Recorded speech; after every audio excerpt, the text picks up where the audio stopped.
2026 বিশ্বকাপে সেরা খেলোয়াড়ের পুরস্কার গোল্ডেন বল জিতেছেন স্প্যানিশ মিডফিল্ডার রড্রি।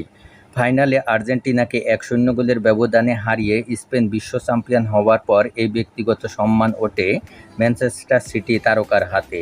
তবে অনেকের প্রশ্ন, 8 গোল ও 4টি অ্যাসিস্ট করা লিওনেল মেসিকে পেছনে ফেলে রড্রি কীভাবে এই পুরস্কার জিতলেন।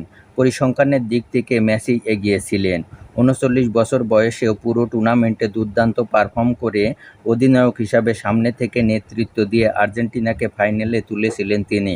কিন্তু শিরোপা নির্ধারণী ম্যাচে স্পেনের শক্তিশালী মিডফিল্ডের সামনে অনেকটাই নিষ্প্রভ ছিলেন আর্জেন্টাইন অধিনায়ক। পুরো ম্যাচে আর্জেন্টিনার আক্রমণে খুব বেশি সুযোগ তৈরি করতে পারেননি তিনি। অন্যদিকে রদ্রি পুরো টুর্নামেন্ট জুড়েই ছিলেন স্পেনের খেলার মূল কারিগর। মিডফিল্ডে বলের দখল ধরে রাখা, খেলার গতি নিয়ন্ত্রণ, প্রতিপক্ষের আক্রমণ ভেঙে দেওয়া এবং সতীর্থর দিক দিয়ে আক্রমণ গড়ে তুলতে গুরুত্বপূর্ণ ভূমিকা রাখেন তিনি। স্পেনের এই সাফল্যের সবচেয়ে ভিত্তি ছিল তারই উপস্থিতি। বিশেষ করে পর্তুগাল, ফ্রান্স ও ফাইনালে আর্জেন্টিনার বিপক্ষে ম্যাচগুলোতে রড্রির প্রভাব ছিল স্পষ্ট। তার নেতৃত্বে স্পেনের মিডফিল্ড টুর্নামেন্ট জুড়েই আধিপত্য বিস্তার করে খেলেছে, যা শেষ পর্যন্ত দলকে চ্যাম্পিয়ন করতে বড় ভূমিকা রাখে।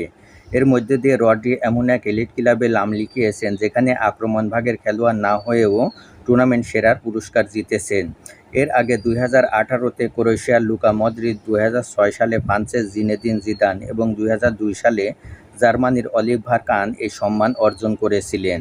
এবারের বিশ্বকাপে গোল প্লাস অ্যাসিস্টের হিসাবে কিলিয়ান এমবাপে ও লিওনেল মেসি আলো ছড়ালেও ম্যাচের নিয়ন্ত্রণ, কৌশলগত প্রভাব ও দলের সাফল্যে অসাধারণ অবদান রাখার কারণে স্প্যানিশ অধিনায়ক রড্রিকেই বিশ্বকাপের সেরা খেলোয়াড় হিসাবে বেছে নেওয়া হয়েছে।